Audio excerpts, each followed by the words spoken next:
का आज की सर्विस में मैं अपोस्टल रमन हंस स्वागत करता हूँ। ये परमेश्वर की वो हुजूरी है, यहाँ पर आप बदलते हैं, आपका जीवन बदलता है। मेरे प्रियो, आज मैं प्रार्थना के विषय में आपसे बात करूँगा।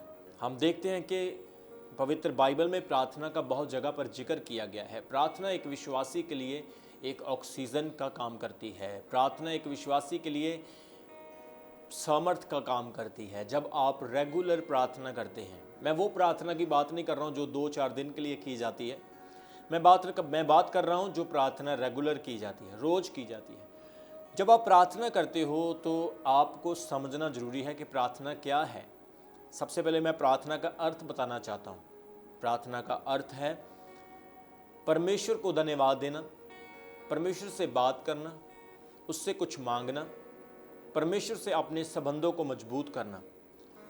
प्रार्थना एक विश्वासी के लिए परमेश्वर की ओर से दिया हुआ एक हथियार है। पवित्र बाइबल में लिखा है, मूसा ने प्रार्थना की, नूहा ने प्रार्थना की, एलिया ने, अलीशा ने, हिजकिया ने, यिर्मयाह ने और बहुत सारे जो अपोस्टल्स, पास्टर्स, प्रॉफिट्स हुए, सब लोगों ने प्रार्थना की। सभी लोगों का जीवन प्रार्थना के साथ जुड़ा हुआ था। आज हर एक विश्वासी को, हर बलीवर को प्रार्थना करने की ज़रूरत है, क्योंकि प्रेयर के बिना एक विश्वासी मरा हुआ है।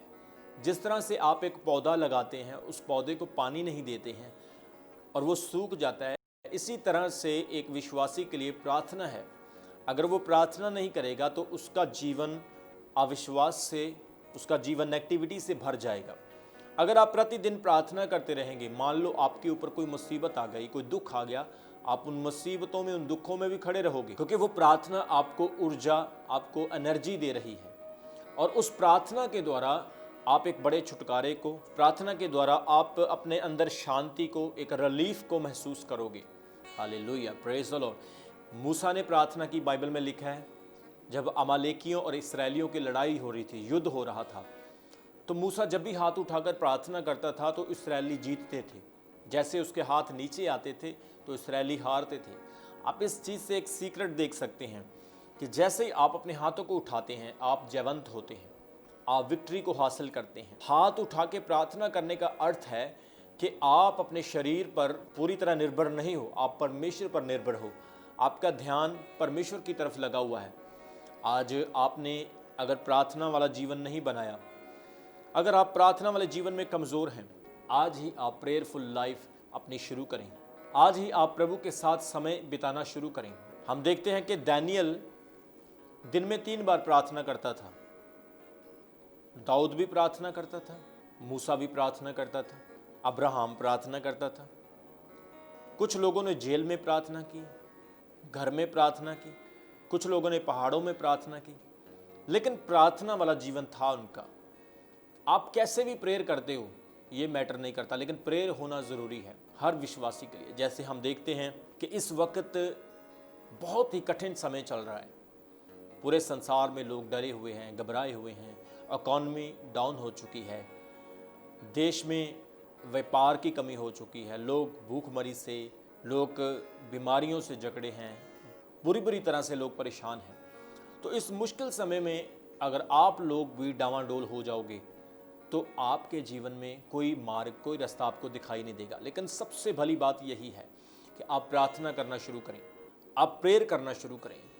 कुछ लोग कहते हैं प्रार्थना करना मुझे बहुत कठिन लगता है, अपोस्टल जी मैं प्रेयर नहीं कर सकता हूँ। जैसे मैं प्रेयर के ऊपर बैठता हूँ तो मेरी आंखों से पानी आना शुरू हो जाता है, मुझे थकावट होनी शुरू हो जाती है या नींद आनी शुरू हो जाती है। ध्यान रखें, कोई भी अच्छा काम करने में कठिनाइयाँ होंगी, लेकिन अगर आप उन कठिनाइयों में भी डटे रहेंगे तो आप उन असफलताओं के ऊपर जीत पाओगे जो आपको आगे बढ़ने से रोक रही हैं। इसलिए प्रार्थना करना हर व्यक्ति के लिए बहुत ही ज़रूरी है। प्रार्थना एक परमेश्वर की तरफ से विश्वासियों को दिया हुआ कम्युनिकेशन का एक रास्ता है। आप परमेश्वर के साथ कम्युनिकेट कर सकते हैं। जैसे एक टेलीफोन मिलाने के लिए, दूसरे के साथ बात करने के लिए एक नंबर डायल किया जाता है। बाइबल में भी एक नंबर बताया गया है कि परमेश्वर को पुकार तो वह तुझे उत्तर देगा, परमेश्वर को पुकार, वह तेरी आवाज़ को सुनेगा। जब पुकारा ही नहीं तो वो सुनेगा कैसे? पुकारा तो दिल से नहीं पुकारा, पुकारा तो फॉर्मेलिटी के साथ पुकारा। अगर आप पूरे हृदय से पुकारोगे तो आपकी 100% प्रार्थना को सुनेगा। इसलिए प्रेयर करना हर व्यक्ति के लिए ज़रूरी है। आज मैं आपको प्रार्थना के 7 फायदे बताऊंगा, 7 बेनिफिट्स बताऊंगा। सबसे पहला, प्रार्थना करने से आपकी चिंता दूर हो जाती है। आज इस संसार में चिंता से लोग भरे पड़े हैं। सर पर कर्ज चढ़ा हुआ है, वो नहीं उतर पा रहा है, उसकी चिंता है। हर व्यक्ति को कोई ना कोई इस संसार में चिंता लगी हुई है, कोई ना कोई प्रॉब्लम चल रही है जिसकी वजह से लोग परेशान हैं, दुखी हैं और चिंता से दबे हुए हैं। इसलिए मत्ती की अंजील 11 अध्याय उसके 28 वचन में प्रभु यीशु कहते हैं कि हे सब थके हुए और परिश्रम करने वाले लोगों, मेरे पास आओ, मैं तुम्हें विश्राम दूंगा।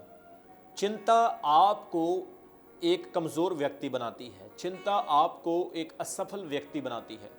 जब आप चिंता करते हैं तो आपका आत्मिक और प्रार्थनिक जीवन समाप्त हो जाता है। ध्यान रखें, चिंता और चिता में सिर्फ एक बिंदी का फर्क होता है। अगर इंसान चिंता चिंता चिंता चिंता ही करता रहेगा तो वो चिता में बदल जाएगा, उसका जीवन विनाश हो जाएगा। ध्यान रखें मेरे प्रियो, अपने जीवन में कोशिश करें कि अपनी चिंताओं से आप मुक्ति पाएं, चिंताओं से दूर रहें, अपने आप को ज़्यादा से ज़्यादा प्रार्थना में लेकर आएं। जब आप प्रेयर करेंगे आप रिलैक्स फील करेंगे, आप स्ट्रेस से मुक्त होंगे। ध्यान रखें, जब आप प्रार्थना करते हैं तो आप बहुत सारी रिलैक्सेशन को पाते हैं, आप रिलैक्सेशन को महसूस करते हैं अपने शरीर में। एक बात बताना चाहता हूँ, बहुत सारे लोग दूसरों को माफ़ नहीं कर पाते हैं, फॉरगिवनेस नहीं है उनके जीवन में, जिसकी वजह से भी वो लोग अपने आप में अशांत रहते हैं। लेकिन जैसे ही आप प्रेयर पे बैठते हो, आप ध्यान लगाते हो, अपनी आंखों के सामने प्रभु को देखते हो, तो याद रखें आप बहुत सारी चीज़ों में बेनिफिशियल बन जाएंगे, आशीषित हो जाएंगे। सबसे पहला फ़ायदा कि आप चिंता से मुक्त हो जाते हो। पवित्र बाइबल चिंता के बारे में क्या कहता है? फिलिपियों उसका 4 अध्याय उसके 6 वचन में लिखा है, किसी भी बात की चिंता मत करो, परंतु हर एक बात में तुम्हारे निवेदन, प्रार्थनाएं और विनती धन्यवाद के द्वारा परमेश्वर के साथ उसके सामने उपस्थित किए जाएं। इंग्लिश में लिखा है, do not be anxiety about anything, but in everything by prayer and supplication with thanksgiving let your request be made known to God। आपकी सप्लीमेंट्स, आपकी सप्लीकेशन परमेश्वर के सामने धन्यवाद के साथ जानी चाहिए। वो कह रहा है किसी बात की चिंता मत करो। चिंता करने से आप एक पल भी अपनी उम्र नहीं बढ़ा सकते हो। प्रभु यीशु कहते हैं कि आकाश की पक्षियों की ओर देखो, ना वो बोते हैं ना वो काटते हैं, मैं उन्हें भी देता हूँ, तुम पक्षियों से बढ़कर हो। प्रभु यीशु ने कहा, तुम में से कौन है जो चिंता करके अपना एक दिन भी बढ़ा सकता है? कौन है जो अपनी आयु चिंता करके इंक्रीज कर सकता है? इसलिए जब आप प्रार्थना करते हो तो आप चिंता मुक्त हो जाते हो, आप बहुत सारे स्ट्रेस से निकल पाते हो। दूसरा फायदा प्रार्थना का, जैसे ही आप प्रार्थना करते हो आप बहुत सारी समस्याओं का हल पाते हो। आज लोग अपनी समस्याओं का सलूशन ढूंढते हैं, तांत्रिकों के पास जाना, जादू टोने पर विश्वास करना, बहुत सारी इस तरह की चीज़ों पर बिलीव करना। वो अपने सॉल्यूशन के लिए कई उल्टे सीधे तरीके आजमाते हैं। अपनी समस्याओं से छुटकारा पाने के लिए कई लोग तो बहुत सारे रॉन्ग स्टेप्स ले लेते हैं। लेकिन याद रखें, इन चीज़ों से आपकी समस्याओं का समाधान नहीं होगा। समस्याएं आपके जीवन में थी, है और आती रहेगी, लेकिन समस्याओं से निकलने का एक ही तरीका है, वो है प्रार्थना, दुआ। किसी ने कहा है जो बात दवाई से ना बने वो दुआ से बन जाती है। अगर आप मेडिसिन से ठीक नहीं हो रहे हैं तो हो सकता है आप प्रार्थना करें और दुआ से चंगे हो जाएं। लेकिन अगर आप दिल से, विश्वास से, साफ मन से प्रार्थना करोगे तो आपकी प्रार्थना डेफिनेटली सुनी जाएगी। बोलो हालेलुया, प्रेज द लॉर्ड। इसलिए प्रेयर जो है, प्रार्थना जो है, आपको समस्याओं से छुटकारा देती है। जैसा कि याकूब की पत्री में the letter of James chapter 1 verse 5 उसके 5 वचन में लिखा है कि यदि तुम में से किसी को बुद्धि की घटी हो तो परमेश्वर से मांगो, जो बिना उलाहना दिए सबको उदारता से देता है और उसको दी जाएगी। ध्यान रखें, जब आप अपनी समस्याओं में फंसते हैं तो उस वक्त आपको बुद्धि की ज़रूरत होती है। किस तरह से आप अपनी समस्या से बाहर आएं, कई बार घर में लड़ाई हो जाती है, हस्बैंड वाइफ का झगड़ा हो जाता है, हस्बैंड बहुत गुस्से में आ जाता है। उस वक्त बहन को अपनी बुद्धि का इस्तेमाल करना चाहिए। अगर बहन बहुत गुस्से में आ जाती है, भाई को अपनी बुद्धि का इस्तेमाल करना चाहिए। अगर दोनों ही गुस्से वाले होंगे तो पूरे घर में ट्रबल हो जाएगी। बुद्धि, परमेश्वर का वचन कहता है कि हर व्यक्ति के लिए होनी ज़रूरी है। पवित्र बाइबल में सुलेमान के पास बहुत बुद्धि थी, लोग उसके पास उसकी बुद्धि को देखने के लिए आते थे। राजे, महाराजे, बहुत सारे किंग्स, क्वींस जब उसके बारे में सुनते थे, जब वो उसे आकर देखते थे तो उससे बढ़कर ही पाते थे। इसलिए जब आप प्रार्थना करोगे तो प्रार्थना से आपकी बहुत सारी समस्याओं का हल होगा। इसलिए प्रेयर करना बहुत ज़रूरी है। सबसे पहला फ़ायदा, आप चिंता से मुक्ति पाओगे। दूसरा फ़ायदा, आप समस्याओं से छुटकारा पाओगे। और तीसरा पॉइंट, आप प्रार्थना के द्वारा अपने आत्मविश्वास को मजबूत करोगे, कॉन्फिडेंस को स्ट्रॉन्ग करोगे। आपको पता है बहुत सारे मोटिवेशनल स्पीकर्स होते हैं जो मोटिवेशन देते हैं, यस आपको भागना है, आपको दौड़ना है, आपको रुकना नहीं है, पत्थरों में, कांटों में, ऊंचाइयों में भागते रहो, सूरज के निकलने से पहले आप निकलो, सूरज आपको ना जगाए, आप उसको जगाओ। इस तरह के मोटिवेशनल आपको स्पीचेस देंगे जिससे आप इनकरेज हो जाएंगे। लेकिन जैसे ही आपने उस स्पीच को सुना, आप इनकरेज तो हो गए, लेकिन थोड़े वक्त के बाद आप फिर डाउन हो गए। लेकिन जैसे आप प्रार्थना करते हो तो आपको एक स्पिरिचुअल, एक डिवाइन स्पिरिचुअल पावर मिलती है जो आपको अंदर से स्ट्रांग बनाती है, आपके सेल्फ कॉन्फिडेंस को इतना ज़्यादा मजबूत कर देती है कि आप समस्याओं में, दुर्बलताओं में कभी भी गिर नहीं पाते हो। आप मजबूत रहते, स्ट्रांग रहते हो। इसलिए मेरे प्रियो, हर व्यक्ति को, जो पढ़ाई करने वाले बच्चे हैं उनको भी आत्मविश्वास की ज़रूरत है। अगर आप किसी जॉब के लिए रिज्यूम देने के लिए जा रहे, इंटरव्यू के लिए जा रहे, आपको वहाँ भी आत्मविश्वास की ज़रूरत है। आपने हज़ारों लोगों में प्रचार करना है, वहाँ पर भी आपको आत्मविश्वास की ज़रूरत है। आपने कोई भी काम, चाहे वो बिजनेस से, आपके धार्मिक, आपके आत्मिक जीवन के साथ संबंधित हो, हर एक चीज़ में आपको आत्मविश्वास की ज़रूरत है। लेकिन वो आत्मिक विश्वास कहाँ से आएगा? जब आप प्रार्थना करोगे, आप प्रेयर करोगे। याद रखें, शिमशोन एक योद्धा था और बाइबल कहती है जब शमशून को पकड़ा और उसे एक महल में बांध दिया गया और जितने लोगों ने उसे बांधा था उसका मजाक उड़ा रहे थे।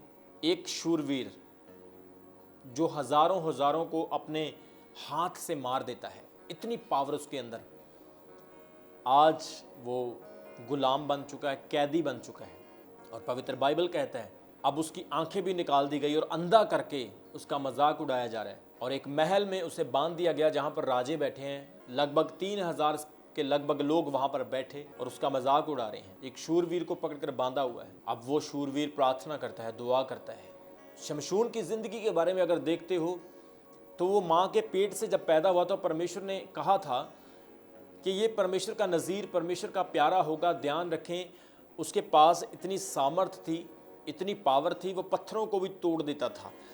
उसके सर पर 7 जो थी, उसके सर के ऊपर बाल थे, लटें, जिसमें पावर थी। और परमेश्वर ने यही उसे इंस्ट्रक्ट किया था कि इसके बाल मत कटवाना। और बाइबल कहती है उसने एक औरत से प्यार किया, वो औरत धोखेबाज थी, उसने धोखे से उसके बाल कटवा दिए और उसकी सामर्थ चली गई।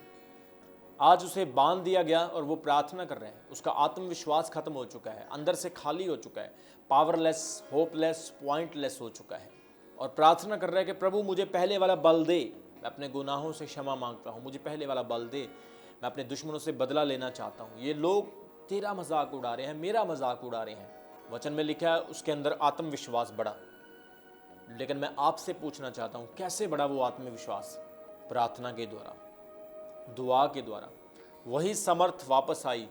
उसने जिन पिल्लरों से वो बांधा हुआ था उन पिल्लरों को छुआ, पकड़ा और जोर से धक्का मारा और वो पिल्लर गिर गए, खुद भी मर गया और जितने लोग उस महल के नीचे थे सब के सब मर गए। आप न्यायों की किताब, जजस की बुक, उसका 16 अध्याय पढ़ सकते हो। आपको वहाँ पर सारा उसके जीवन के बारे में वाक्य मिल जाएगा। Hallelujah, praise the Lord. इसलिए प्रार्थना आपके अंदर आत्मविश्वास को बढ़ाती है, आपके अंदर सेल्फ कॉन्फिडेंस को पैदा करती है, सुपरनैचुरल पावर को पैदा करती है। जब आप प्रार्थना करते हो, सबसे पहला फ़ायदा, आप चिंता से आज़ादी पाते हो। दूसरा, आप समस्याओं से हल पाते हो। तीसरा, आप आत्मविश्वास में और ज़्यादा बढ़ते हो। चौथा फायदा प्रार्थना का है कि आपके अंदर शांति आ जाती है। आज शांति की, पीस की हर व्यक्ति को ज़रूरत है। बहुत सारे इस संसार में लोग हैं जो बहुत जल्दी फ्रस्ट्रेट हो जाते हैं। छोटी सी बात के लिए उनके अंदर की शांति एकदम से चली जाती है। लेकिन कुछ लोग ऐसे भी होते हैं, इतनी बातों को सुनने के बाद भी वो बर्दाश्त करते हैं, वो पीसफुल रहते हैं। जिन घरों में पीस होगी उन घरों में परमेश्वर की आशीष, परमेश्वर की ब्लेसिंग होगी। जिन घरों में शांति होगी उन घरों में परमेश्वर का हाथ होगा, परमेश्वर का फेवर होगा। अगर आपके घर में शांति नहीं है तो याद रखें, वो शांति आपको कहीं से नहीं मिलेगी, वो शांति आपको प्रार्थना करने से मिलेगी। आप अपनी लड़ाइयाँ खुद लड़ते फिरेंगे, लेकिन याद रखें जब आप प्रार्थना करेंगे तो आपको महसूस होगा, विश्वास होगा कि परमेश्वर मेरी लड़ाई लड़े। Hallelujah, praise the Lord.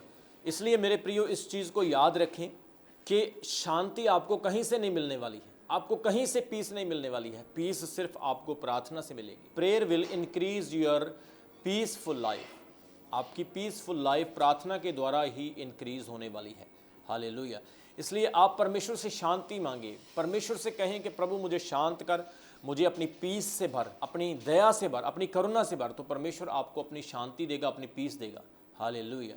इसलिए परमेश्वर के वचन में लिखा है कि प्रार्थना के बहुत सारे फ़ायदे हैं। प्रार्थना आपके जीवन में बहुत सारे परिवर्तन लेकर आएगी। प्रार्थना आपके जीवन को स्मूथ, प्रार्थना आपके जीवन को बिल्कुल आनंद और चैन से भर देगी। मैं जानता हूँ जब मैंने अपनी प्रेयरफुल लाइफ को स्टार्ट किया, परमेश्वर ने किस तरह से मुझे परिवर्तन किया। मेरे अंदर बहुत गुस्सा था, मैं बहुत जल्दी फ्रस्ट्रेट हो जाता था, लेकिन जैसे मैंने परमेश्वर को अपना जीवन दिया, प्रार्थना करना शुरू किया, परमेश्वर ने मेरे अंदर बहुत शांति को भरा। मुझे बहुत सारी चीज़ों में परमेश्वर ने प्रार्थना के द्वारा आशीषित किया, बहुत सारे गिफ्ट दिए, वरदान दिए। इसलिए मेरे प्रियो, आप याद रखें, परमेश्वर का आत्मा कहता है हर व्यक्ति को प्रेयर करनी ज़रूरी है। कुछ लोग कहते हैं मैं ज़्यादा लंबी प्रार्थना नहीं कर सकता हूँ। अगर नहीं कर सकते हो, आप छोटे से स्टार्ट कर सकते हो। 10 मिनट स्टार्ट करें, 10 मिनट सुबह, 10 मिनट दोपहर को, 10 मिनट शाम को, फिर धीरे धीरे आप इसे इंक्रीज़ कर सकते हैं। जैसे ही आप अपनी प्रेयर को इंक्रीज़ करोगे, आप महसूस करोगे कि आप कुछ कर रहे हो, आपके अंदर कुछ स्ट्रेंथ आ रही है, आपके अंदर बल आ रहा है। Hallelujah, praise the Lord. इसलिए इस चीज़ को आपने ध्यान रखना है प्रियो, कि प्रेयर अगर आप नहीं कर रहे हैं तो आज ही फैसला करें, अपनी प्रार्थना लाइफ को स्टार्ट करें। चौथा बेनिफिट है कि आपके अंदर शांति आएगी, पीस आएगी। जब हम यशाया की पुस्तक पढ़ते हैं, यशाया उसका 26 अध्याय, चैप्टर 26, उसके वर्स 3 में लिखा है, यशाया उसका 26 अध्याय। अगर आपके पास आपकी बाइबल है तो आप अपनी बाइबल को खोलें और मेरे साथ आप पढ़ सकते हैं। उसके 3 वचन में लिखा है, जिसका मन तुझ में धीरज धरे हुए है, उसकी तू पूर्ण शांति के साथ रक्षा करता है, क्योंकि वह तुझ पर भरोसा रखता है। वो कहता है उसकी तू पूर्ण शांति के साथ रक्षा करता है। You keep him in perfect peace whose mind is stay on you because he trust in you. मेरे प्रियो, याद रखें, परमेश्वर ही आपको सच्ची शांति देगा। लेकिन जब आप प्रार्थना करने वाले व्यक्ति होंगे तो सचमुच परमेश्वर की शांति आपके अंदर होगी। अगर आपके अंदर शांति है तो वही शांति आपके परिवार में, आपके बच्चों में भी होगी। वही शांति आपके पड़ोसियों में होगी, गांव में होगी, शहर में होगी, फिर पूरे देश में होगी, फिर पूरी दुनिया में होगी। आपको याद होगा पिछले दिनों में मैंने एक संदेश दिया था, एक मैसेज दिया था। बहुत सारे लोगों ने ये क्वेश्चन किया कि अपोस्टल जी, क्यों दुख दर्द है इस संसार में? अगर परमेश्वर है तो लोगों को क्यों छुड़ाता नहीं? लोग क्यों छुटकारा नहीं पा रहे हैं? परमेश्वर लोगों को अच्छा क्यों नहीं कर रहा है? कहाँ है परमेश्वर? क्यों इतने दुख दर्द है? और मैंने YouTube के ऊपर एक संदेश भी अपलोड करवाया था। वो संदेश बहुत अच्छा था, आप उसको ज़रूर सुने कि why are suffering in this world. Pain क्यों है, दर्द क्यों है?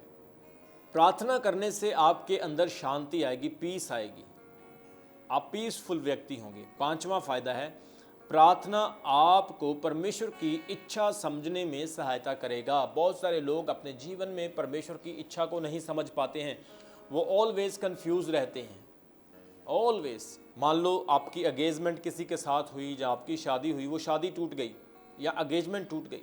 आपने कोई बिजनेस स्टार्ट किया, वो बिजनेस टॉप पे नहीं जा पाया, आप किसी वजह से असफल हो गए, आपको एक नौकरी मिली वो छूट गई, आप नेगेटिव हो गए, आपने अपनी प्रार्थना करनी बंद कर दी, आपने कहा अब मैं प्रेयर नहीं करूँगा, मेरी तो जॉब छूट गई।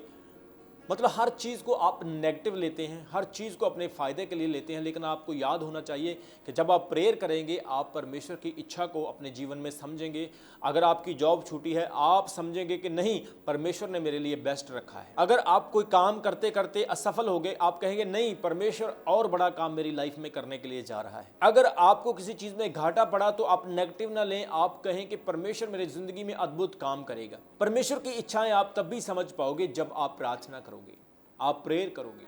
कि बहुत सारे लोग अपने जीवन में अपनी आत्मिकता को खो चुके हैं क्योंकि वो परमेश्वर की इच्छा को समझ नहीं पाए। लेकिन परमेश्वर के वचन में क्या लिखा है?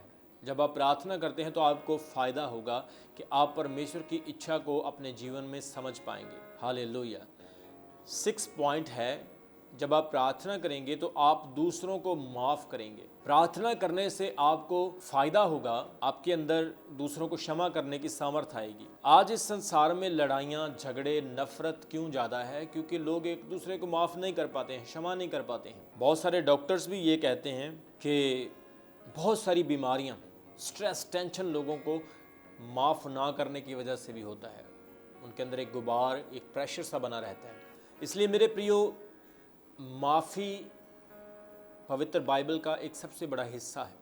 प्रभु यीशु मसीह ने कहा, अगर तुम दूसरों को माफ़ करते हो तो मैं भी स्वर्ग में तुम्हें माफ़ करूंगा। पवित्र बाइबल में माफ़ी के बहुत बड़े एग्जाम्पल हैं, उदाहरण हैं। कुछ फरीसी लोग, कट्टरपंथी लोग, एक औरत को जो व्यभिचार में पकड़ी गई प्रभु यीशु के पास लेकर आते हैं, क्योंकि मूसा की शरह के मुताबिक उस वक्त ये लॉ था कि जो औरत पाप करती हुई पकड़ी जाती थी उसे पत्थर मार मार के मार दिया जाता था। ये उस औरत को प्रभु यीशु के पास लेकर आए इसलिए नहीं, सिर्फ यीशु की परीक्षा करने के लिए, यीशु मसीह का टेस्ट लेने के लिए कि क्या यीशु मसीह मूसा की शरह को तोड़ते हैं या मूसा की शरह को फॉलो करते हैं।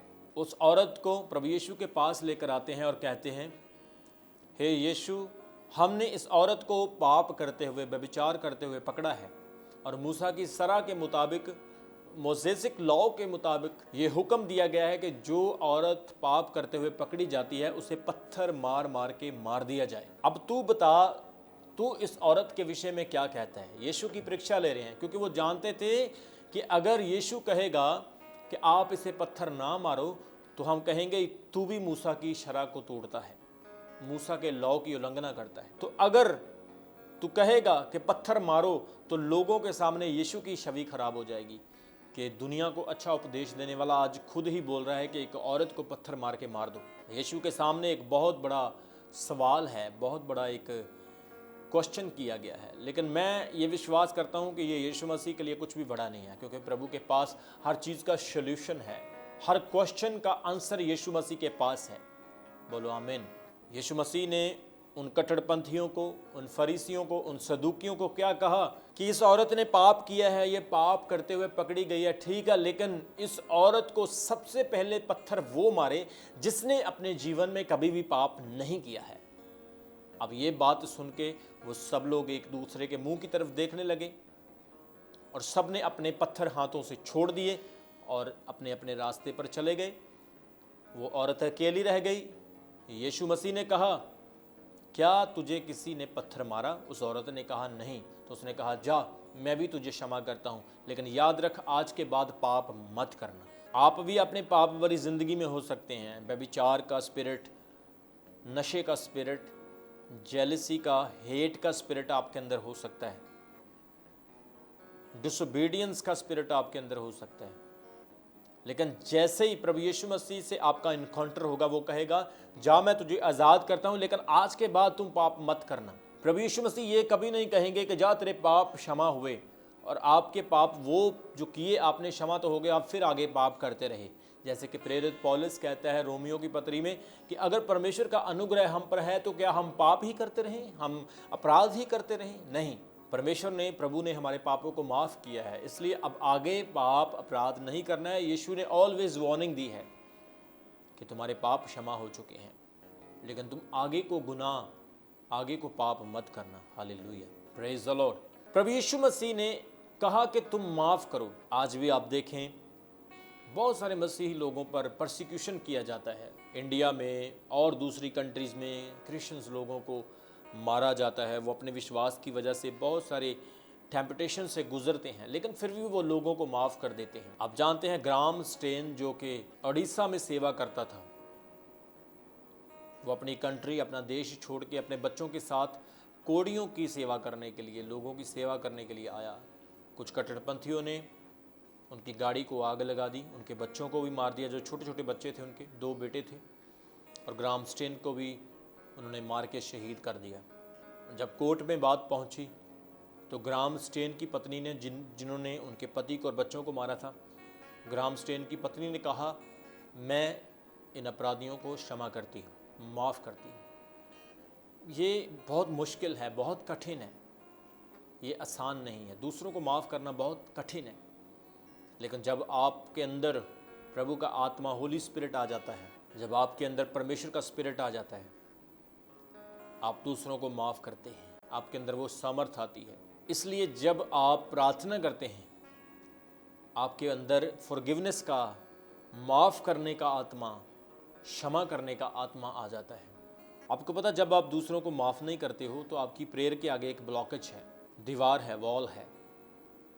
इसलिए प्रार्थना का 6th पॉइंट बेनिफिट है कि जब आप प्रार्थना करते हो तो आपके अंदर दूसरों को माफ़ करने की सामर्थ्य आती है। 7वां पॉइंट, आखिरी पॉइंट है, जब आप प्रार्थना करने वाले व्यक्ति होते हैं तो आपके लिए चीज़ें आसान होना शुरू हो जाती है। जो चीज़ें आप अपने बलबूते पर नहीं कर पाते हो, वो चीज़ें परमेश्वर के अनुग्रह से, by grace of God, become possible for you. जो आप खुद नहीं कर पाते हो, वो परमेश्वर के ग्रेस से होना शुरू हो जाती है। कई बार आप कई चीज़ों के लिए सारी ज़िंदगी स्ट्रगल करते रहते हैं, अपनी बेटी के लिए, अपनी फैमिली के लिए, ये काम करूँ, आप कभी पूरी ज़िंदगी जोर लगाते, लेकिन नहीं हो पाता है। कई चीज़ें आपके छुटकारे, आपकी हीलिंग के साथ जुड़ी होती हैं, नहीं कर पाते हैं। लेकिन याद रखें, जब आप प्रेयर करेंगे, आपकी असंभवताओं में संभवता आना शुरू हो जाएगा। 10%, 20%, 30 और 50 और 70, 80% धीरे धीरे आप इंक्रीज़ करेंगे। इसलिए प्रार्थना का सबसे पहला फ़ायदा, आप चिंता से निजात पाते हो। दूसरा फ़ायदा, आप बहुत सारी समस्याओं का हल पा लेते हो। तीसरा फ़ायदा, ये आपके आत्मविश्वास को बढ़ा देती है। चौथा फ़ायदा, आपके अंदर शांति लेकर आती है। और 5वां फ़ायदा, ये परमेश्वर की इच्छा समझने के लिए आपकी सहायता करेगी। 6वां फ़ायदा, जब आप प्रार्थना करते हो, आपके अंदर दूसरों को माफ़ करने की सामर्थ्य आती है। 7वां फ़ायदा, जब आप प्रार्थना करते हो, कुछ चीज़ें आपके लिए असंभव है, वो संभव होना शुरू हो जाती है।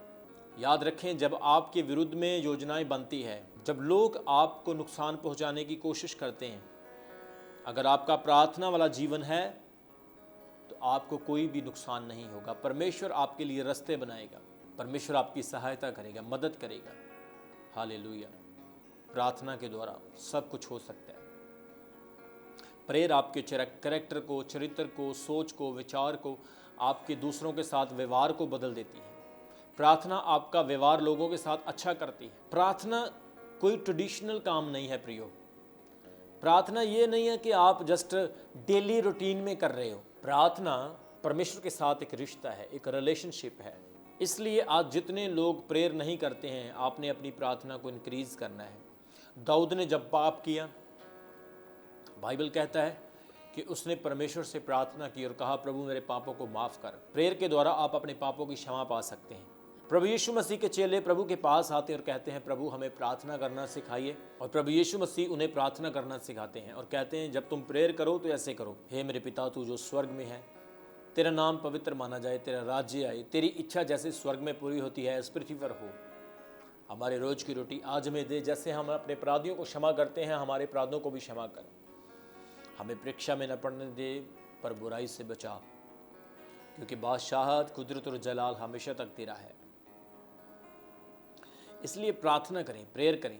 प्रार्थना आपके लिए बहुत ज़रूरी है। हम फिर मिलेंगे परमेश्वर की हजूरी में।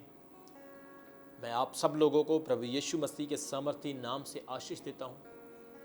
मैं परमेश्वर का दास होने के नाते आपकी फैमिली को, आपके पैसे को, आपके बिजनेस को, आपकी हर एक चीज़ को आशीष देता हूँ।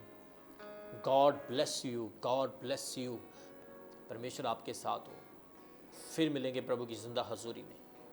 अपना बहुत सारा ख्याल रखें। मेरी प्रार्थना आपके साथ है।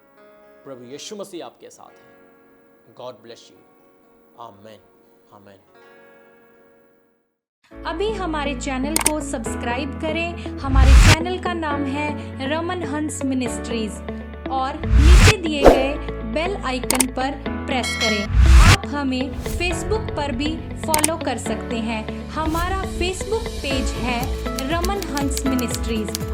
हमारा प्रेयर लाइन नंबर है 0160500800।